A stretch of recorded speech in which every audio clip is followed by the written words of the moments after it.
Okay, good afternoon, everybody, and thank you very much for coming to this meeting of the Friends of a Free Iran Intergroup. But first of all, many thanks for coming. This is the first meeting of FOFI that we've had for some time, and a lot of interesting things and a lot of things of great concern have happened in the intervening period. The first issue of huge importance was the historic decision of the US Federal Court of Appeal last Friday, which I think most of you will be familiar with. The judges in the Federal Court of Appeal in Washington have ordered Hillary Clinton, the Secretary of State, and the State Department to remove the PMOI NCRI from the terror list within a period of 4 months, or they, the judges, will do it for the State Department. They will remove them. Now that judicial decision is unprecedented in US legal history. As you know, the executive and the court system in America are always fundamentally separated. And for the courts to order the Secretary of State to take this action within a period of 4 months, they've set a deadline, is historic. I think the judge's decision perhaps illustrates their frustration with the foot dragging of the State Department. The courts, after all, almost 2 years ago now, told the State Department to review the terror list because they were dissatisfied with the listing of the PMOI NCRI. And when recently the courts sought some guidance from the State Department as to why this review, which they had ordered, had not been carried out, they were told in a formal reply that the Secretary of State, Hillary Clinton, was too busy dealing with much more important matters around the world to have given any time to considering the terror listing of the PMOI NCRI.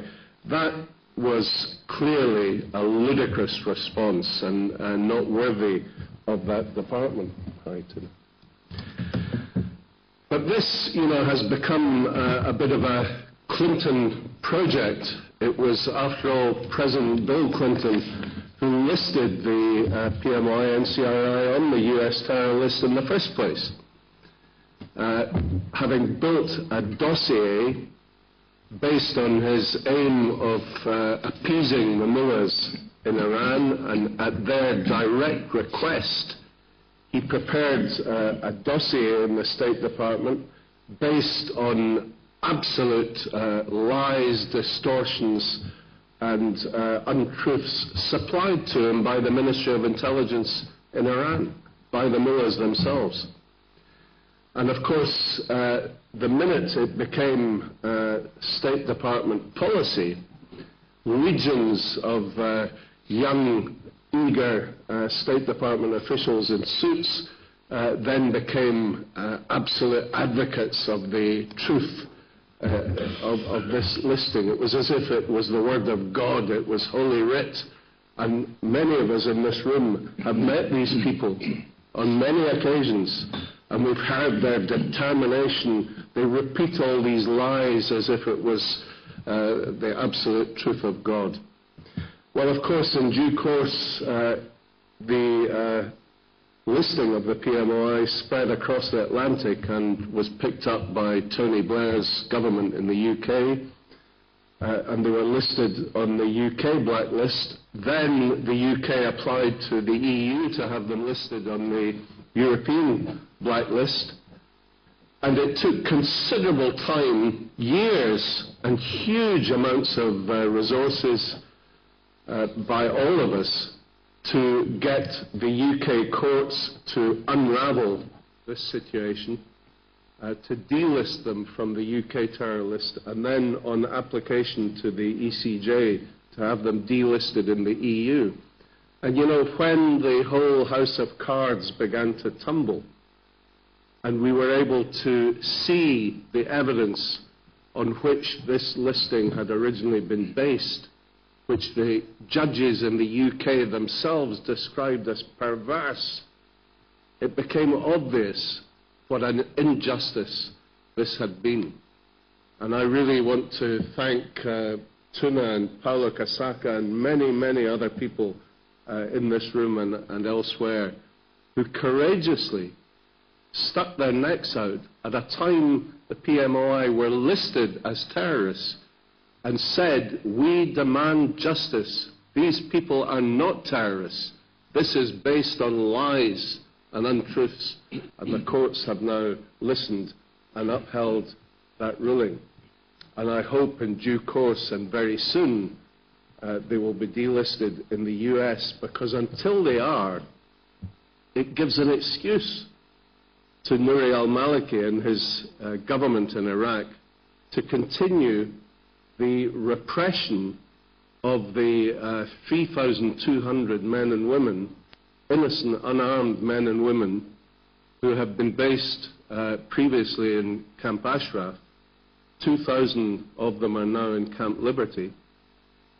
It gave the foundation to Nouri al-Maliki and his government to cause 2 attacks to take place on the people in Camp Ashraf, leading to more than 45 being killed, hundreds being injured, many of them still suffering from these injuries today.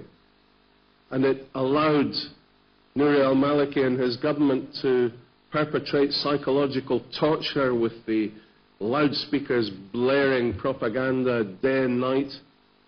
It allowed the awful repression of the people in Ashraf. And then it gave him the excuse to insist on the Ashraf residents being moved to Camp Liberty and squashed into a tiny area of less than half a square kilometre, a dilapidated former American military base next to Baghdad airport, where now, today, in the extreme heat of Iraq in the early summer, they have insufficient water supply, hundreds of broken air conditioners, a dilapidated and insufficient sewage system. And when they raise these complaints with the UN Special Representative and the UNAMI observers, who they were assured would be watching their welfare on a day-by-day basis, they are simply told, take up these matters with the Iraqi government. And when they take up these matters with the Iraqi government, they are treated with contempt, to the extent that the Iraqi government have now appointed Captain Ahmed, one of the murderers, one of the people who perpetrated the murderous massacre in July 2009. He has now, in the last week, been placed in charge of the camp guards. He is now even preventing busloads of the residents from Liberty being taken for their UNHCR interviews in order that they can complete the process of refugee registration. He is preventing tankers filled with water coming into Camp Liberty. And this is the person that the UN Special Representative says to the residents, take your complaints to him. Take your complaints to the Iraqi government. Now, I hate to see the good name of the United Nations besmirched in this way, where they're showing complete indifference to the suffering of 2,000 people crammed into this prison-like condition in Camp Liberty. I think this is an utter disgrace. And it is time, first of all, that we stop allowing the UN to refer to Camp Liberty as a temporary transit location, a TTL. A TTL is something under UN terminology that can only be sufficient to house people for a matter of weeks. Already we have seen the first batch of residents from Liberty have been there for months. At the speed of the UNHCR refugee registration process, they may yet be there for years to come. This must be redesignated as a refugee camp and the proper humanitarian rights appropriate to a refugee camp must be fully implemented and respected by the Iraqi authorities, and insisted upon by Catherine Ashton, by Antonio Guterres, the High Commissioner for Refugees, and by the UN Special Representative Martin Kobler in Iraq itself. So we must have full humanitarian provisions. We must remove all of the known murderers like Captain Ahmed from control inside Camp Liberty. And I can say here today publicly that Captain Ahmed in due course will be indicted for murder and taken before an international criminal court, and he should be aware of that fact. People like him will not be allowed to live the rest of their lives without answering for their crimes. And we should tell UNHCR, for heaven's sake, speed up the registration process. It is not sufficient that only 300 people have so far gone through and concluded the full registration. We must get them registered as refugees and resettled to friendly third countries as quickly as possible. I am delighted, ladies and gentlemen, to announce today that we have a statement which reiterates everything I've just told you, signed by 220 members of this European Parliament. Now, that statement cannot be ignored by Catherine Ashton, our High Representative for Foreign Affairs, or by Ban Ki-moon, the UN Secretary General, or by the UN High Commissioner for Refugees. This is a statement supported by a huge number of MEPs, and it must be treated with appropriate seriousness.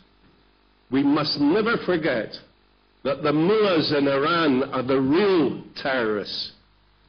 And we must never forget that the courageous people from Ashraf and Liberty, who've been at the front line of the campaign to bring freedom and democracy to Iran for many years, for decades, we must not forget their courage, and we must not abandon them in their hour of need.